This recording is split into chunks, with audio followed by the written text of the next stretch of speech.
June 2 Telangana ప్రజల దశాబ్దాల తరబడి జరిగిన పోరాటానికి ఫలితాన్నిచ్చే రోజు.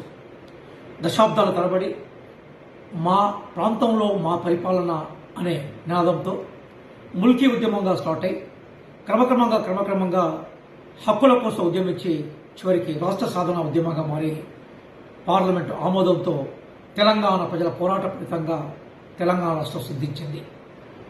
వేలాది మంది అమరులు, వేలాది మంది క్షతాగ్రతులు, వేలాది మంది నాయకులు, లక్షలాది మంది ప్రజల కోరికతో సిద్ధించిన రాష్ట్రం తెలంగాణ.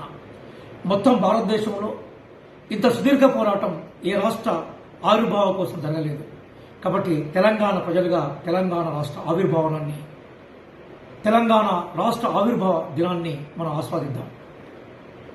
ఏ భూమి కోసం, ఏ ముక్తి కోసం, ఏ ప్రజల విముక్తి కోసం స్వపరిపాలన మాత్రమే పరిష్కారమని తెలంగాణ ఉద్యమం ఆశించిందో ఆ ఆశయాల సాధన దిశగా ముందుకు వెళ్లే ప్రయత్నం చేద్దాం.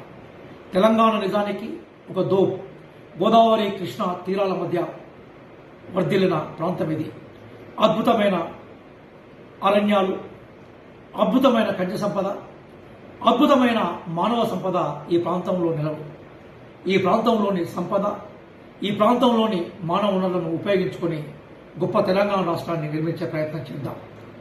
జూన్ 2 తెలంగాణ రాష్ట్ర ఆవిర్భావ దినోత్సవ సందర్భంగా మీ అందరికీ శుభాకాంక్షలు చెప్తూ, రేవంత్ రెడ్డి గారి నేతృత్వంలో ఏర్పడ్డ ప్రజాప్రభుత్వం ప్రజల ఆశల్ని, ఆకాంక్షల్ని నెరవేరుస్తుందని ఆశిస్తూ, తెలంగాణ రాష్ట్ర సాధన కోసం కృషి చేసిన వారందరికీ ధన్యవాదాలు చెప్తూ, ప్రధానంగా సోనియా గాంధీ గారికి కృతజ్ఞతలు చెప్తూ తెలంగాణ రాష్ట్ర ఆవిర్భావ దినోత్సవ శుభాకాంక్షల్ని మరొకసారి తెలియజేసే ప్రయత్నం చేస్తున్నాను.